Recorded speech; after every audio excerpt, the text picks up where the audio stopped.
à 13h. Merci de votre fidélité renouvelée chaque jour à la première radio d'information économique du Sénégal. Mesdames, Messieurs, bonjour et bienvenue dans votre émission Autour de la table. Dans un contexte de rapidité où la sécurité des transactions financières deviennent des enjeux stratégiques, la Banque centrale des États de l'Afrique de l'Ouest prépare le déploiement d'un système régional de paiement en temps réel, attendu donc ce 30 septembre prochain. Ce dispositif marquera donc une véritable révolution dans les habitudes de paiement au sein de la zone UEMOA. Pour en discuter, pour voir un peu les objectifs attendus, je reçois sur ce plateau, autour de cette table, M. Malik John, président de ASTA et coordonnateur permanent de concertation des prestataires de transfert d'argent. Également, qui va nous rejoindre dans un moment à l'autre, M. Hassan Diagne, le secrétaire général de l'Union nationale des consommateurs du Sénégal. Avec donc mes invités, on débattra sur le délai justement que prévoir à la BCE, le délai justement de réduire les transferts d'argent entre les banques, les entreprises et les particuliers, également, également de renforcer la confiance dans le système financier régional. Monsieur John, c'est vous qui êtes à l'antenne, on va donc démarrer avec vous. Merci d'avoir donc accepté d'être aujourd'hui des nôtres. Bonjour et merci. Allez-y. Bonjour. Bonjour, Madame Diong. Permettez-moi d'abord de saluer d'abord les auditrices et les auditeurs de la radio FM. Et je vous remercie de l'opportunité que vous nous avez offerte envie de s'exprimer devant l'opinion publique, surtout dans le contexte d'interopérabilité et un projet de la PCAO.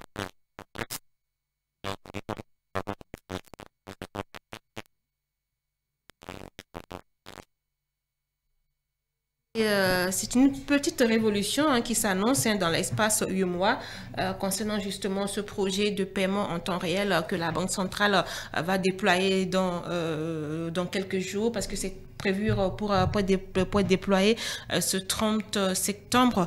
À quoi justement on peut s'attendre, à quoi est-ce que nous, consommateurs, on doit s'attendre très concrètement? D'abord, permettez-moi d'abord de donner aussi la définition de l'interopérabilité dans le contexte de la PCAO. D'abord, l'interopérabilité de la PCAO est un système de paiement instantané et interopérable établi par la PCAO pour améliorer la fluidité des flux financiers. Donc, c'est ça l'objectif. D'abord, de casser les barrières entre les institutions, tout à fait, les institutions financières. D'abord, c'est ça l'objectif. Voilà. Donc, on a prévu le lancement en janvier et à septembre 2025. Oui, dans quelques semaines. Voilà.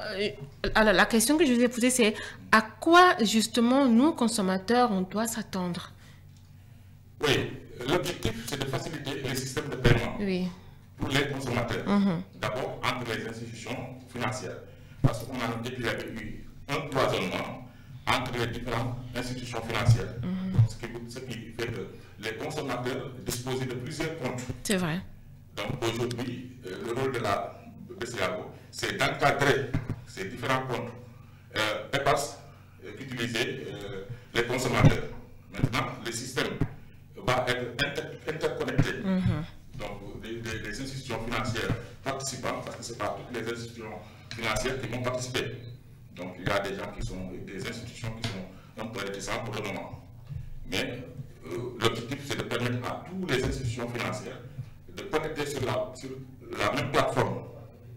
Donc, ce qui va permettre de faciliter les flux, les transactions. Donc, les transactions que font les clients, c'est-à-dire les consommateurs. Les consommateurs, oui. L'objectif, c'est de faciliter.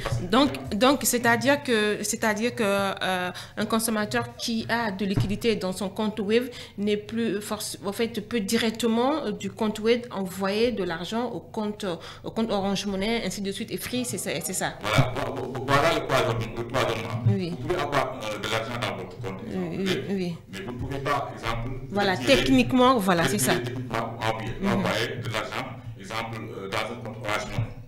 Donc, c'est ça qu'on appelle le cloisonnement.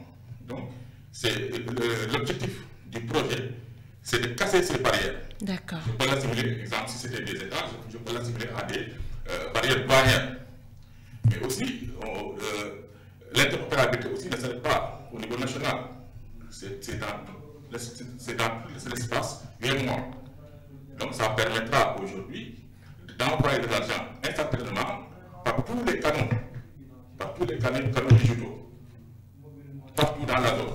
Partout. En fait, moi, j'ai quand même du mal à comprendre. C'est-à-dire que si, par exemple, j'ai de l'argent dans mon compte Orange, je peux directement envoyer à une personne qui a de l'argent, comment dirais-je, un destinataire qui est peut-être à Free ou à œuvre. C'est ça la facilité. Oui, c'est ça la facilité. Okay. Par exemple, vous avez de l'argent dans votre compte X. Oui. Et auparavant, comme je vous avais dit, chaque opérateur avait son propre réseau. C'est vrai. Maintenant, il n'aura plus de réseau propre. Donc, le système, mais le système n'élimine pas le système qui était là. L'objectif final, c'est de l'éliminer. Mais pour le moment, on ne pourra pas éliminer le système parce que l'opérateur va avoir l'opportunité de connecter dans la plateforme interopérable ou bien de ne pas le faire. Parce qu'aujourd'hui, jusqu'à présent, Wave n'a pas adhéré dans la plateforme. Dans la phase pilote, Wave ne participera pas. Parce qu'il ne voit pas pour le moment l'opportunité de participer à la plateforme interopérable. Parce qu'il y a une course qui a été lancée. Et Wave était un peu en avant par rapport aux autres. Effectivement. Donc, on peut redéfinir les cartes, on peut reprendre le point de départ. Cela n'arrange pas tout le monde. C'est ça le problème.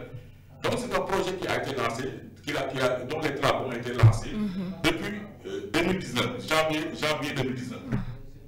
Donc, ça fait maintenant presque 6 ans. 6 ans, oui. Il y avait eu des phases pilotes. Des phases pilotes en 2024.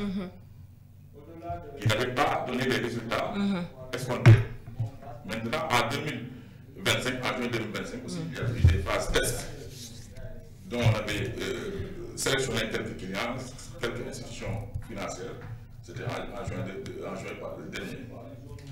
Maintenant, le problème, c'est que l'objectif est noble, mais c'est la faisabilité qui pose problème.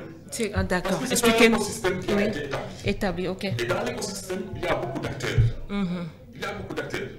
Il y a le régulateur, qui est la BCEAO. Oui. Il y a les opérateurs. Il y a les institutions de microfinance. Il y a les prestataires de transfert d'argent qui aujourd'hui n'ont pas été associés, qu'on le dise, n'ont pas été associés dans la réflexion. Allez-y. Voilà. Donc, maintenant, l'interopérabilité n'est pas favorable à tout le monde. À tout le monde, d'accord. À l'écosystème. L'objectif aussi, les résultats aussi sont aujourd'hui incertains. Mais pourquoi c'est incertain quand on sait que, en fait, que beaucoup de barrières vont être réduites?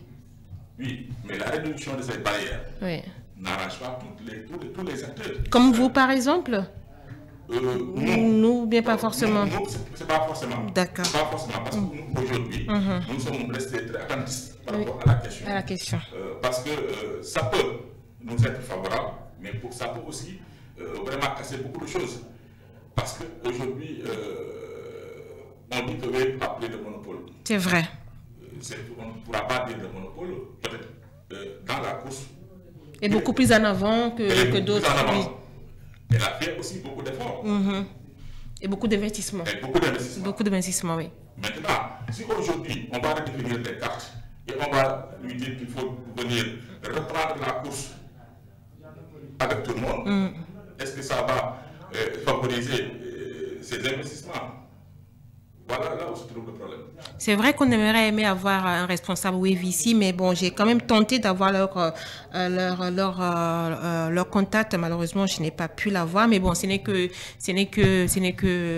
comment dirais-je, pour plus tard, hein, parce que quand même la question et la discussion reste large et reste ouverte. Alors, est-ce que finalement ce projet apporte réellement des innovations, comme vous l'avez dit? Parce que tout à l'heure, vous avez dit que Wave comment dirais-je, a pris de l'avance sur tout le monde. Mais est-ce que ce projet apporte réellement des innovations par rapport aux moyens déjà existants? Oui, il y a des innovations. Ouais. Déjà, le fait de supprimer les barrières entre les opérateurs, entre les institutions financières, est une innovation. D'accord. Bien vrai que ça existait. L'interopérabilité existe. Parce qu'il y a des plateformes agrégateurs aujourd'hui qui permettent, qui interconnectent les opérateurs. Bon, je ne vais pas faire la publicité, mais cette interopérabilité existe. Mais à des coûts un peu élevés. Par exemple, tu peux prendre de l'argent dans un compte X, le transformer dans un compte Y, mais il y a des frais.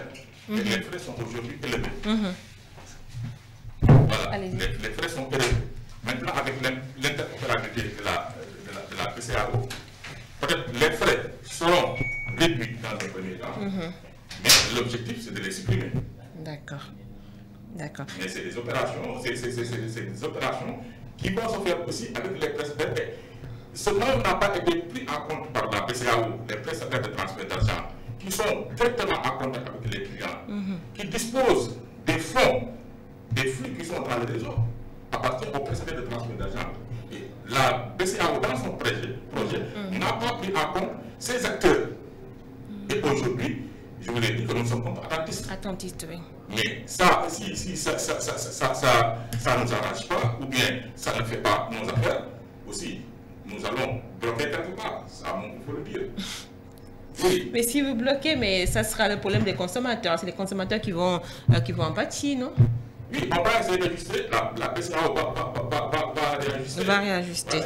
Parce qu'il fallait d'abord nous associer en amont et en aval. C'est ce qui n'a pas été fait. Ce qui n'a pas été fait. D'accord. Donc il y a des étapes qui ont été brûlées. Très bien. Alors, j'informe nos auditeurs qu'on est rejoint par Monsieur Hassan Diagne, qui est donc le secrétaire général de l'Union nationale des consommateurs, qui représente un peu les consommateurs ici autour de cette table. Monsieur Diagne, bonjour et bienvenue. Bonjour Madame Dion, bonjour à mon co-débatteur. Monsieur Malik Dion. Alors, on avait démarré l'émission avant que vous ne veniez, donc c'était vraiment par rapport à ce système de paiement en temps réel que la BCEAO, la Banque centrale, compte justement déployer ce 30 septembre dans quelques jours.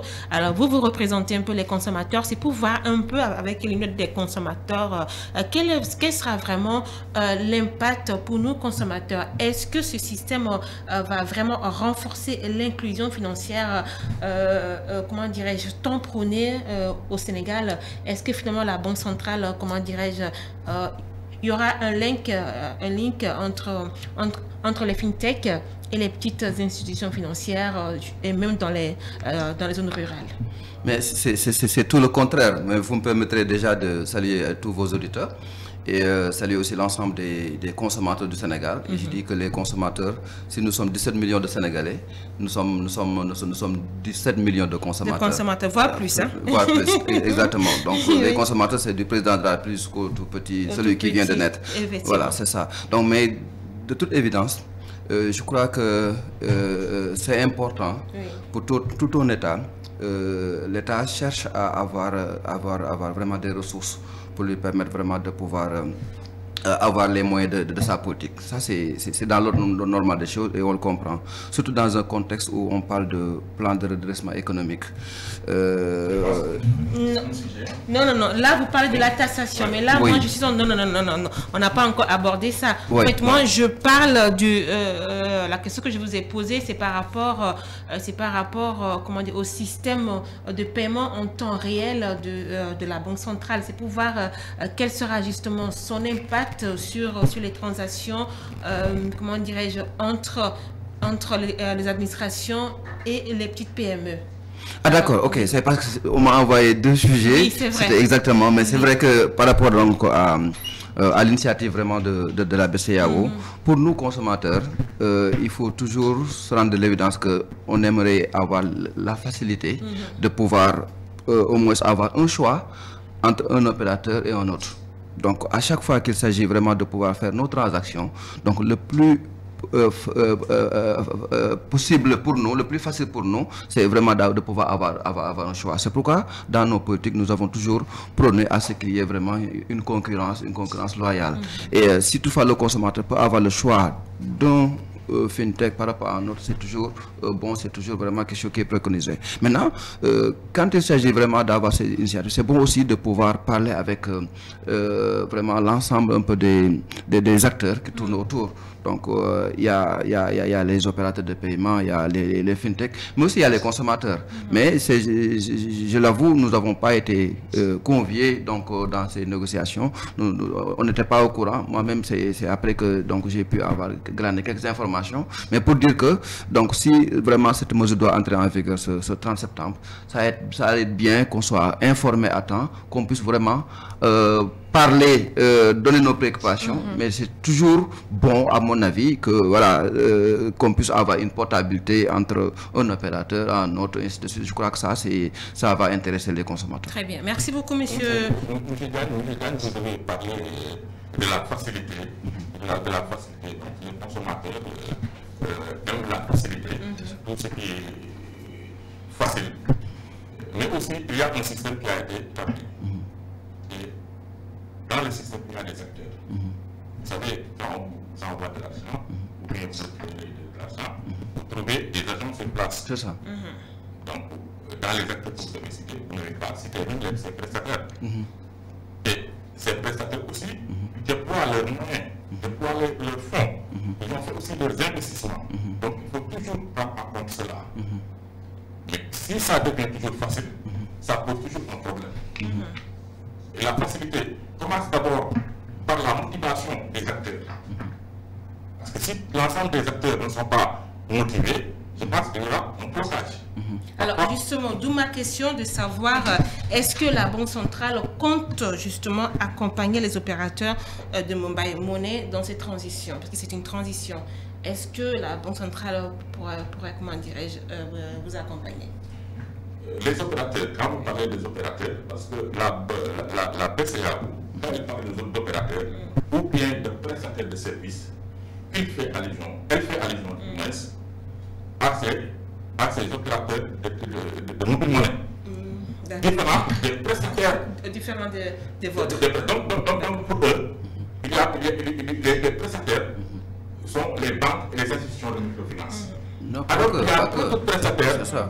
Il y a d'autres prestataires. Ils sont même plus proches des consommateurs. Ils sont les derniers remparts de la chaîne de distribution. Mais la BCEAO néglige ces éléments. Voilà où se posent les problèmes. Donc vous redoutez qu'il puisse...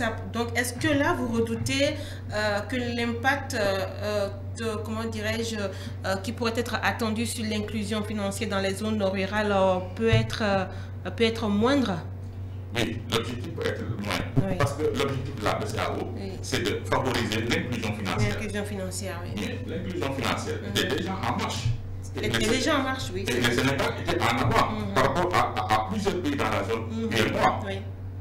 Moi, j'ai à recevoir ici plusieurs responsables des opérations de plusieurs opérateurs ici au Sénégal pour leur phase pilote. Cela veut dire que le Sénégal est un peu en avant. Donc, l'inclusion financière marche. Maintenant, la personne va parler d'accélération. Mais quand on accélère, on brûle des étapes. Voilà le problème. L'inclusion financière au Sénégal marche bien, surtout avec l'avènement du mobile monnaie. Ce n'est pas les banques qui ont favorisé l'inclusion financière, mais c'est les points de service des transferts qui ont favorisé l'inclusion financière. Donc, ce que nous demandons, c'est d'être associés en amont et en aval dans tous les processus de réflexion nous conduisant à l'inclusion financière. On a toujours réclamé cela. Et voilà là où se situe le problème. Donc, leur objectif peut être atteint, mais difficilement. Parce que tous les acteurs n'ont pas été confiés ou bien associés à la réflexion dès le départ. M. Gagne a dit, avec les consommateurs, il n'est pas dans le but des sujets, parce qu'il n'a pas été associé. Mais d'accord. Mais comment pensez-vous que les choses puissent être difficiles, d'autant plus que tout à l'heure, vous l'avez dit, que c'est plusieurs barrières qui vont être sautées. Finalement, il n'y aura plus, ces barrières qui faisaient que... quand une personne a de l'argent dans un compte X, ne pouvait pas envoyer au compte Y finalement. Donc je pense que, enfin, je ne vois pas où est la difficulté, moi en tant que consommatrice. Parce que toutes les règles du jeu n'ont pas été respectées. Voilà le problème. Parce que vous n'avez pas été convié, donc toutes les règles du jeu n'ont pas été respectées. Mais vous, en tant que prestataire, finalement, vous ne payez rien en faisant ces transactions. Vous ne payez rien. Pas maintenant, quand vous recevez de l'argent, comment dirais-je, vous serez instantanément payé. Donc, je ne vois pas où est le problème. Mais vous avez, chez les prestataires aussi, il y a les dépôts. Oui. Il y a les dépôts. Mais aujourd'hui, l'objectif de la BCEAO, c'est que l'argent ne soit plus dans les flux numériques. Et cela aussi va diminuer le volume de transactions. Nous craignons que le volume de transactions soit diminué. Voilà le problème. D'accord. Donc, ce n'est pas forcément que ça sera à notre défaveur ou bien à notre faveur. Ce que j'avais dit tout à l'heure, c'est un projet dont les résultats sont très certains. Mais, vous savez, toute innovation, tout changement, parfois suscite quelques inquiétudes. Quelques craintes. Voilà. D'accord. Alors, M. Diagne, avec vous, on va surtout parler de ce projet de loi sur la taxation des transactions de mobile money au Sénégal, justement dans le cadre du plan de redressement où le gouvernement veut atteindre plus de 220 milliards de francs CFA en 3 ans. Déjà, c'est beaucoup. Est-ce que c'est faisable? On n'en sait pas grand-chose. Alors, déjà... taxer encore les transactions de mobile money. Je pense savoir qu'il fut un temps, la taxation, tout cela avait été éliminé pour pouvoir comment dirais-je, faciliter l'inclusion financière et à Dakar et dans les zones rurales. Maintenant, on ramène encore ce débat alors que on l'avait déjà dépassé, ce qui fait que les transactions, finalement, c'était quasi nul quand il y avait des transactions dépôt, comme on voit, c'était quasi nul, donc ça permettrait, comment dirais-je, renforcer le flux. Renforcer le flux, et ce qui avait même éliminé un peu le cash. C'est ça. Maintenant, on veut ramener cette taxation. À quelle fin, finalement? À quelle fin? Mais si vous pouvez me traiter de pouvoir préciser un peu ma pensée tout à l'heure. Quand je parlais de facilité pour le consommateur, je n'ai pas énuméré l'ensemble des acteurs. Effectivement, on ne peut pas exclure vraiment ceux qui ont les points de transfert et qui sont beaucoup plus proches vraiment donc des consommateurs, quoi. Mais la facilité, d'abord, c'est ça, c'est d'être proche vraiment donc des points de transfert. Mais pour nous aussi, la facilité aussi réside à ce que moi j'ai de l'argent sur un compte X logé dans une telle banque. Si je peux aller faire le retrait, je peux faire un dépôt dans une autre banque et que donc mon argent circule sans pourtant que ça puisse sortir, quoi. Et que là, ça peut être vraiment bénéfique. Je donne juste l'exemple, et parfois c'est un peu triste, mais je le dis. Chez nous, là où je travaille, maintenant, on applique vraiment la politique de zéro cash. Pourquoi? Parce qu'il y a quelques-uns de mes collègues qui partaient en mission, ils avaient de l'argent par devers eux, mais malheureusement, sur la route de Tamba, ils ont subi un accident, donc avec 2 décès. Et ils avaient de l'argent, mais malheureusement, Donc, quand on a vérifié après, donc l'argent avait disparu. Vous avez compris. Donc, du coup, pour nous, la politique zéro cash permettrait vraiment de pouvoir utiliser son argent, mais pas forcément donc les retirer. Donc, ce qui me permet de faire une transition. Pourquoi? Parce que par rapport à votre question, tout ce qui nous importe en tant que consommateur, c'est au moins de pouvoir faire nos transactions partout où nous serons, en ville comme en campagne, avec un choix éclairé, donc vraiment du prestataire ou celui qui va nous faire le retrait ou le dépôt, et ça, comme ça va être plus facile. Je le disais tantôt que c'est peut-être compréhensible de la part d'un État de pouvoir chercher à trouver des ressources dans un contexte difficile, mais ce qui est en tout cas n'est pas bien admis, c'est que tout soit porté, tout soit reversé par le consommateur qui sera obligé de le supporter. Je crois que les opérateurs, pour moi, voilà, ils gèrent un service où vraiment je ne vois pas un opérateur qui fait... Vous, en tant que défenseur des consommateurs, est-ce que les consommateurs doivent craindre pour leur portefeuille mais absolument, c'est une crainte même énorme et grandissante. Vous parlez tout à l'heure d'inclusion, mais cette taxation... Cela va ramener encore le cash. Exactement, va réduire vraiment ces flux-là. Les gens, parce qu'on a un taux de bancarisation très faible, 26%. Donc voilà, donc du coup, les gens ne vont plus préférer d'utiliser vraiment ces portefeuilles-là électroniques. Donc du coup, vous êtes obligé de revenir à la cash avec ces problèmes, avec ces difficultés. Vous voyez un peu l'exemple que je viens de dire. Donc du coup, c'est pourquoi je demande à ce que l'État puisse ouvrir les concertations avant d'appliquer donc cette mesure, mais autrement aussi que l'ensemble des acteurs puissent être invités à la table de négociation. L'autre aspect, la crainte aussi, c'est encore grandissante parce que on a vu ce qui s'est passé avec Canal Horizon, hein, si je peux l'exprimer.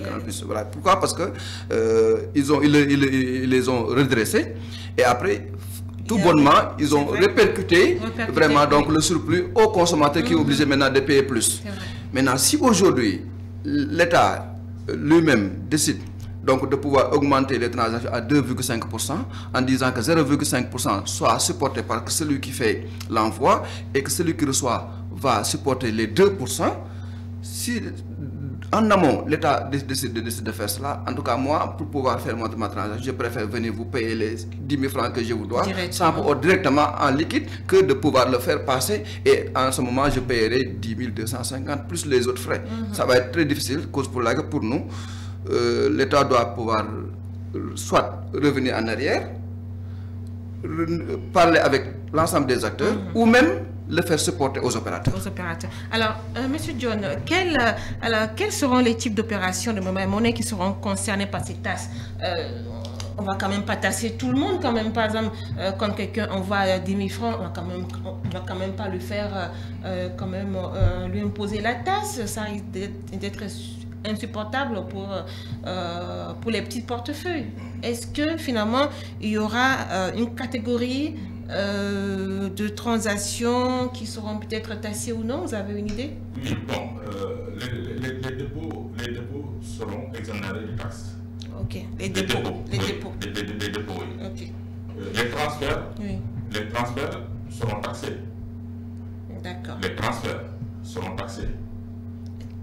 Maintenant, ça va de soi, c'est compréhensible. Maintenant c'est un peu compréhensible. Mais on va augmenter les taxes.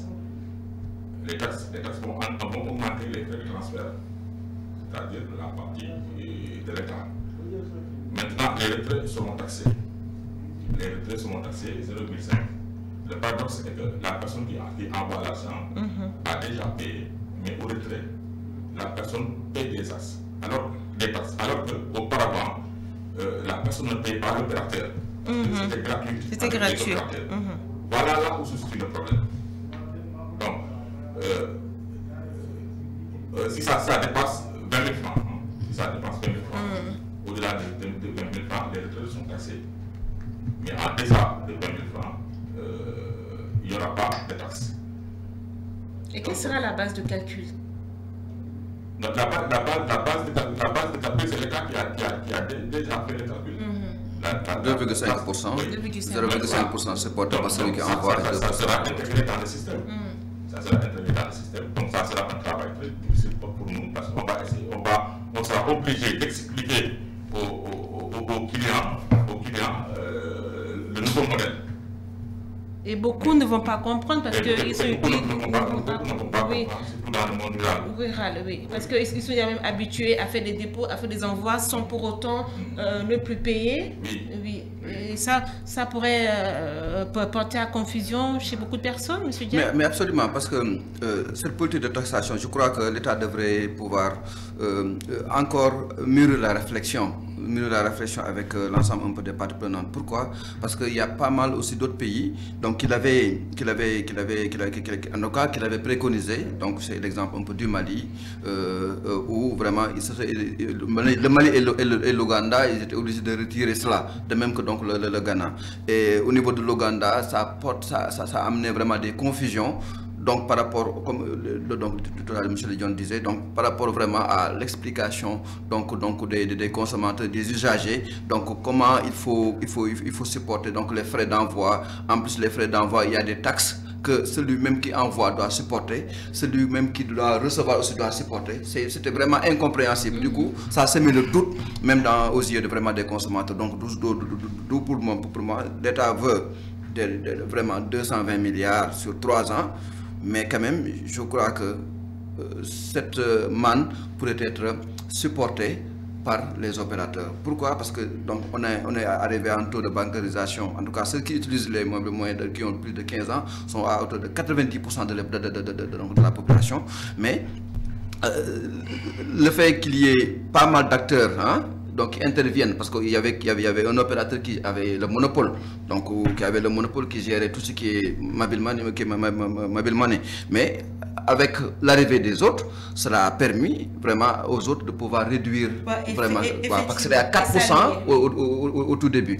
Maintenant, les autres sont à 1%, et même celui qui avait le monopole maintenant est obligé d'appliquer 0,7, 0,8%. Vous voyez un peu. Et cela a permis vraiment aux consommateurs, sur la période, de pouvoir économiser une manne financière de quelque chose de valeur de 125 milliards. Vous imaginez? Mais 125 milliards n'est pas équivalent à ces 220 milliards-là que l'État cherche à savoir. Pour nous, l'État fait fausse route. Là où il faut chercher, ce n'est pas chez les consommateurs qui seront obligés de supporter, mais c'est chez les opérateurs. C'est ce qu'ils font, les fintechs, ceux qui font un peu ces transactions-là.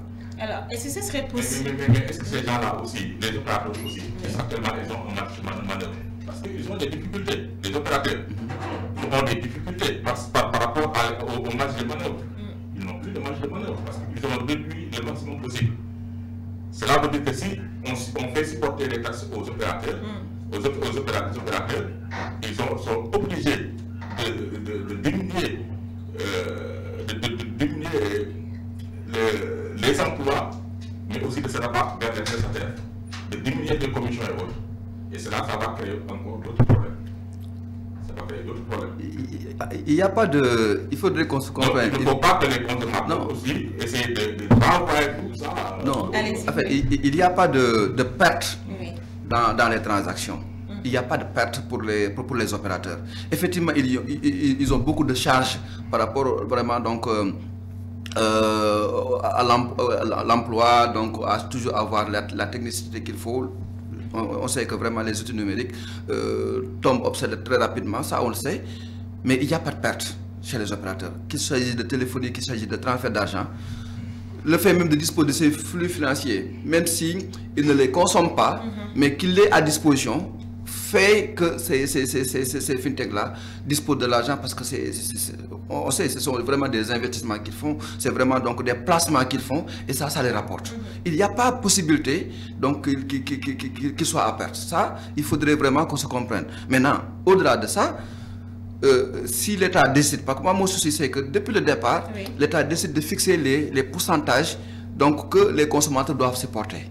Et sans pour autant alimenter la réflexion au point de permettre vraiment aux autres de pouvoir dire attends, tel opérateur a telle marge, il faut diminuer cette marge. Par exemple, les opérateurs qui font un peu les dépôts et retraits ont telle marge, il faut vraiment revoir ça. Et les consommateurs, si l'État décide Donc il n'y a pas de moyen, donc il n'y aura pas de moyen que ces taxes-là ne soient pas répercutées dans le portefeuille du consommateur, c'est pas possible. Non, c'est l'État qui décide. De prime abord, de répercuter ça sur le consommateur directement. Et c'est ça qui, pour nous, qui fait débat, c'est ça qui pose problème. Cause pour laquelle, pour nous, en amont, on devrait alimenter la concertation, qu'on puisse revoir les marges pour chacun qui intervienne dans ces transactions-là et de discuter des marges. Mais de prime abord, décider que ça soit supporté par les consommateurs, celui qui envoie et celui qui retire. Donc, nos amis prestataires, pour le moment, ils disent rien parce que c'est pas leur affaire de toute façon. En fait, ça ne les impacte pas trop. Ça va nous impacter. L'impact juste sur le flux. Parce que si on se décide de se rabattre sur le paiement par liquide, effectivement, ça va pas les arranger et ça va pas arranger non plus l'État, ça va pas arranger aussi non plus l'opérateur. Pour gagner tous, il faudrait s'asseoir sur la table de négociation, revoir les marges de chacun et cela permettrait vraiment d'avoir plus de visibilité. Comment cela pourrait vous impacter, M. John? Aujourd'hui, comme il l'a aussi bien dit, l'inclusion financière a été déjà établie. Les gens mettaient tout dans le numérique. C'est ça. Et si la taxation vient changer la donne, maintenant les gens vont utiliser le cash. Tout à fait. Et si les gens utilisent le cash, ça va répercuter sur le volume de transaction. Parce que nous travaillons sur la base de volume de transaction. D'accord, je comprends. Et si la taxation vient s'ajouter à ce qui est là, le volume de transaction sera réduit. C'est ça, va baisser. Les commissions aussi vont réduire. seront impactées. C'est vrai. Même d'après les études qu'on a fait, les gens ont pensé que le volume de transaction sera réduit de plus de 70%. C'est une manque à gagner énorme. Énorme. C'est ça. Donc nous aussi, nous sommes les consommateurs. Nous sommes d'abord les consommateurs. C'est ça. Et tout ce qui n'arrache pas le consommateur va se répercuter sur ce que nous faisons. Vous voyez, lorsque vous êtes revenu avec le 1% et le 0% de pauvreté, vous avez vu comment les flux ont augmenté. C'est vrai. Vous avez vu comment les clients... Avec des facilitations pour pouvoir scanner et tout ça. Même ma grand-mère qui est au village, qui ne sait pas le numéro, elle scanne et c'est facile. C'est pourquoi je parle tout à l'heure de facilitation. Actuellement, voilà le recul. C'est ça. Le recul. Et maintenant, ce que nous préconisons, c'est que l'État revoit aussi cette taxation, convoque les parties prenantes, l'ensemble des acteurs. Parce que nous savons que l'État l'a fait de façon unilatérale. C'est ça. Nous comprenons la politique. L'urgence et voilà, quand même. Oui. Le financement endogène de l'économie. C'est ça. Tout ça, nous sommes d'accord. Mais aussi, il faudra un équilibre. Parce qu'il y a un système qui est déjà sur place. Oui. Je crois qu'on se rappelle tous de ce film de Mahoro Djegay qui est en son paradis. Sur le mandat, comment les gens avaient des difficultés de pouvoir recevoir de l'argent et même envoyer de l'argent. Donc ces fintechs-là ont amené vraiment, un gain de temps, un gain économique vraiment aux consommateurs. C'est vraiment salutaire. Mais si l'État veut nous revenir vraiment à 15 ans, 20 ans, 30 ans en arrière, ce sera très difficile. Et je dis ça va arranger l'État, le fait vraiment de pouvoir alimenter la concertation. Pourquoi? Parce que... Et pourtant, l'OQSF, je crois, avait fait un travail énorme en ce qui est de l'inclusion financière. Exactement. Et là, en ramenant ce projet de loi, on risque encore vraiment de balayer d'un revers de main tout le travail qui a été fait avec l'inclusion financière des régions, des zones rurales, surtout des zones rurales. Absolument. Ça a permis vraiment de mobiliser pas mal d'acteurs, surtout des acteurs économiques. Je salue même au passage même son ancien directeur, M. Habib Ndao. C'est ça, il est bien et nous on est membre du conseil d'administration de l'OQSF. Donc on est représenté là-bas par le président Jean-Pierre Jean pour montrer que vraiment il y a pas mal de choses que l'État pourrait gagner en organisant vraiment des concertations sur cet aspect-là, parce que ça intéresse tout le monde. Nous tous, nous sommes des acteurs économiques, nous voulons contribuer à l'effort national. Mais quand même, nous faire revenir à 10 ans, 15 ans en arrière, ce ne serait pas profitable. Et le fait même de l'État de pouvoir avoir une visibilité, une lisibilité sur les flux financiers, ça va intéresser tout le monde. Tout à l'heure, on parle de pôle judiciaire financier, on parle un peu de flux financiers, on parle de transactions, mais si toutefois tout est numérisé, tout passe par ces opérateurs-là, l'État aura un nez sur ça. Mais nous ramener vraiment à utiliser de l'argent liquide, ça ne va pas intéresser la BCEAO de toute façon parce qu'ils seront obligés encore de battre monnaie. Mais quand même, quelque part aussi, voilà, il y a pas mal donc de transactions que l'État ne pourrait plus avoir de lisibilité. Les gens très rapidement, on est au thème de cette émission. Monsieur Diop, très rapidement, votre mot de la fin. Merci, monsieur. Le mot de la fin, c'est que nous demandons de l'État ainsi que les régulateurs de la BCEAO de favoriser les concertations, de favoriser les démarches inclusives, de convoquer l'ensemble des acteurs sur l'ensemble des projets, puisque chaque acteur a son rôle à jouer dans le développement. Donc c'est ça. Je remercie aussi mes collaborateurs du cadre de la concertation de transfert d'argent qui regroupe les 3 associations majeures qui sont dans le secteur au niveau des prestataires, à savoir ASATA, que je dirige, le RENACTA et l'Union des prestataires de Bayonne. Donc c'est les 3 associations qui m'ont mandaté aujourd'hui. Merci. En tout cas, merci vraiment de votre disponibilité. Merci vraiment de votre disponibilité. Monsieur Adjan, un dernier mot? Moi aussi, je voudrais en tout cas saluer l'ensemble des auditeurs et surtout les membres de l'Union nationale des consommateurs du Sénégal à travers son président et l'ensemble un peu des membres du conseil d'administration. Mais au-delà de ça aussi, je crois qu'il est toujours bon, parce que nous sommes des acteurs économiques, comme je l'ai dit tout à l'heure, on peut toujours participer vraiment à l'effort national. Mais si on n'est pas associé, on n'aura pas notre mot à dire. Alors qu'on a des possibilités pour donner à l'État des mécanismes endogène pour pouvoir financer son économie. Merci, merci, merci infiniment.